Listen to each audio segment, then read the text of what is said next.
observa mais uma vez o Oriente Médio como epicentro de tensão global. Movimentos militares, declarações políticas e reações estratégicas estão moldando um cenário que não afeta apenas a região, mas reverbera por toda a economia internacional. Quando falamos de conflitos nessa parte do mundo, não estamos falando apenas de fronteiras ou disputas ideológicas. Estamos falando de energia, comércio, rotas marítimas e estabilidade financeira global. O Oriente Médio concentra uma parte significativa da produção mundial de petróleo e gás. Além disso, abriga corredores estratégicos que sustentam o comércio internacional. O Estreito de Hormuz, por exemplo, é responsável por uma grande parcela do petróleo transportado por via marítima. O Canal de Suez conecta o Mar Mediterrâneo ao Mar Vermelho e encurta drasticamente o caminho entre Europa e Ásia. Quando essas rotas entram em risco, o mundo inteiro sente o impacto. Ao longo da história, sempre que houve instabilidade nessa região, os mercados reagiram quase instantaneamente. Foi assim em 1973, durante o choque do petróleo, quando a produção foi reduzida e os preços dispararam. Foi assim em momentos de conflito regional, quando o simples risco de interrupção logística elevou os custos de energia e transporte. Hoje, novamente, vemos os investidores atentos, os bancos centrais monitorando e os governos avaliando cenários. A economia global moderna é interdependente. O petróleo extraído em um país pode abastecer fábricas em outro continente. Um navio que atravessa o Canal de Suez pode transportar mercadorias que abastecerão supermercados a milhares de quilômetros dali. Se essa engrenagem desacelera, o efeito dominó começa. Primeiro, o preço do petróleo sobe. Em seguida, o frete marítimo aumenta. Depois, a inflação começa a pressionar alimentos, combustíveis e produtos industrializados. Não se trata apenas de guerra no sentido tradicional.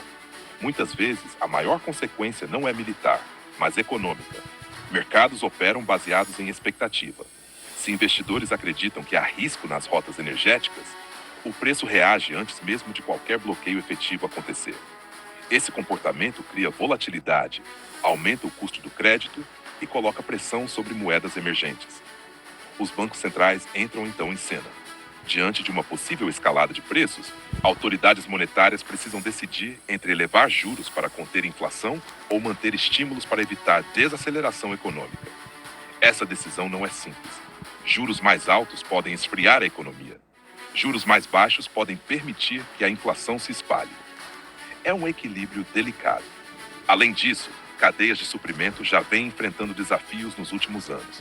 Pandemias, tensões comerciais e mudanças geopolíticas tornaram o sistema mais sensível. Um novo choque energético poderia intensificar essa fragilidade. Empresas que dependem de transporte marítimo veriam seus custos aumentarem.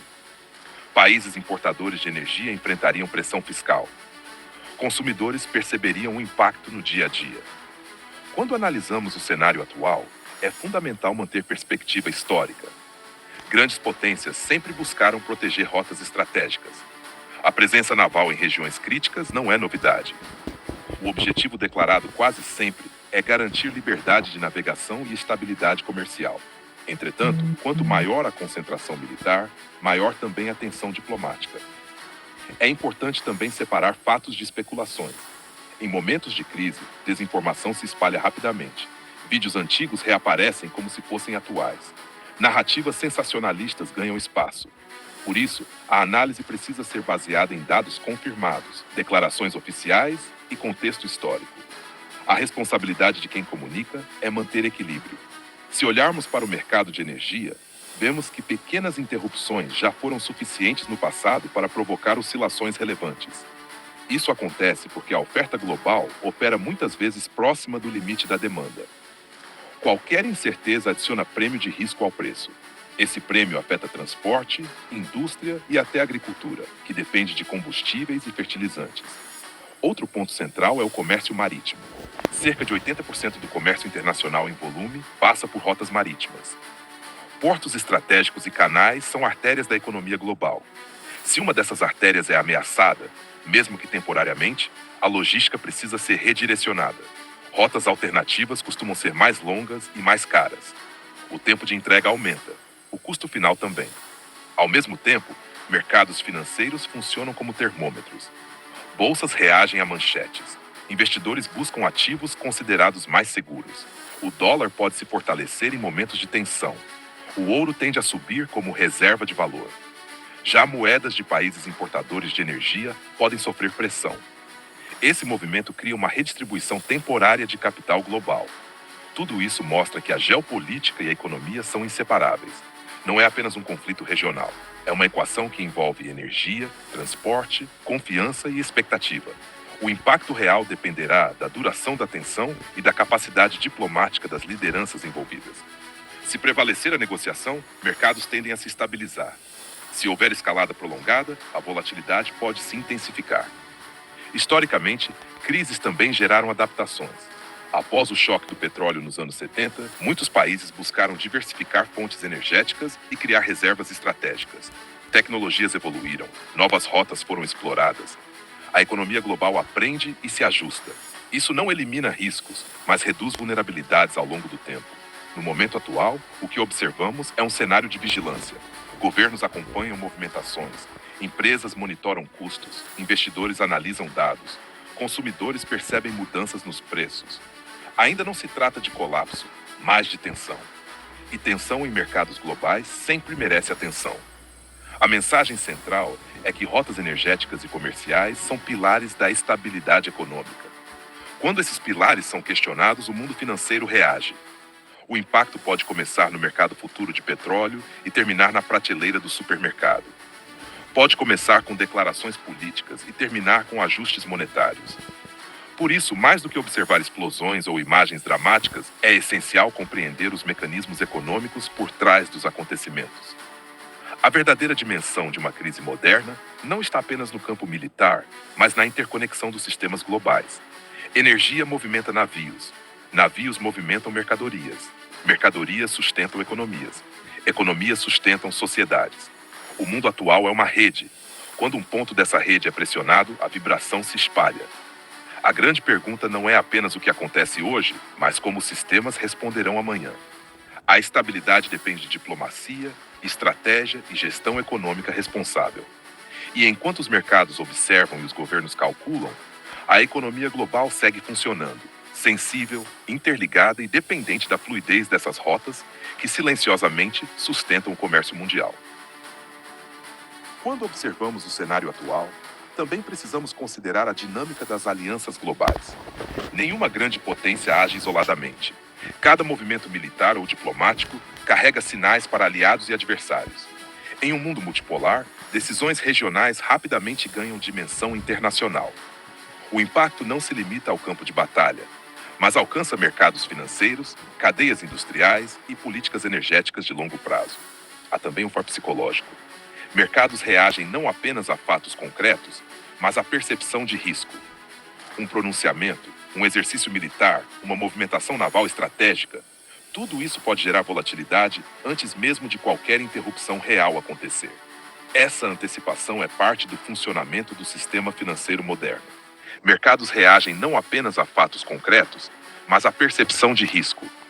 Um pronunciamento, um exercício militar, uma movimentação naval estratégica, tudo isso pode gerar volatilidade antes mesmo de qualquer interrupção real acontecer. Essa antecipação é parte do funcionamento do sistema financeiro moderno. Investidores se protegem, ajustam posições e redistribuem capital com base em cenários projetados. Além disso, economias que já enfrentam inflação estrutural tornam-se mais sensíveis a qualquer choque externo. Se o preço do petróleo sobe, isso afeta transporte, fertilizantes, produção industrial e, por consequência, alimentos. O consumidor final pode não acompanhar os detalhes geopolíticos, mas sente o reflexo nos preços. É nesse ponto que a crise internacional se torna realidade doméstica. Ao mesmo tempo, a história mostra que crises também revelam resiliência. Sistemas se ajustam, rotas são diversificadas, a tecnologia avança, a diplomacia atua nos bastidores. O equilíbrio global não é estático, ele é constantemente renegociado. E muitas vezes momentos de tensão servem como catalisadores para reformas estruturais e novos acordos internacionais. O ponto central é que a estabilidade econômica depende da preservação de corredores energéticos, confiança institucional e capacidade diplomática. Quando esses três pilares são mantidos, mesmo em meio à tensão, o sistema encontra caminhos para continuar operando. Quando falham, o impacto se amplia. E é exatamente nesse momento que a análise precisa ir além dos gráficos e mapas, entrando também na dimensão espiritual. Porque, acima de qualquer sistema humano, as escrituras sagradas nos lembram que as nações se levantam e se abalam, mas Deus permanece soberano. O Salmo 46 declara: Deus é o nosso refúgio e fortaleza, socorro bem presente na angústia. Portanto, não temeremos, ainda que a terra se transtorne e os montes se abalem no seio dos mares. Em meio a tensões internacionais, volatilidade econômica e incertezas globais, essa palavra nos chama a confiança. Sistemas financeiros podem oscilar, mercados podem subir e descer, rotas podem ser ameaçadas, mas a soberania de Deus não é afetada por gráficos ou conflitos. Jesus Cristo também nos advertiu em Mateus 24 que ouviríamos falar de guerras e rumores de guerras, mas nos orientou a não nos alarmarmos excessivamente, porque essas coisas aconteceriam dentro da história humana. Isso não significa indiferença, mas consciência. Não significa medo, mas vigilância.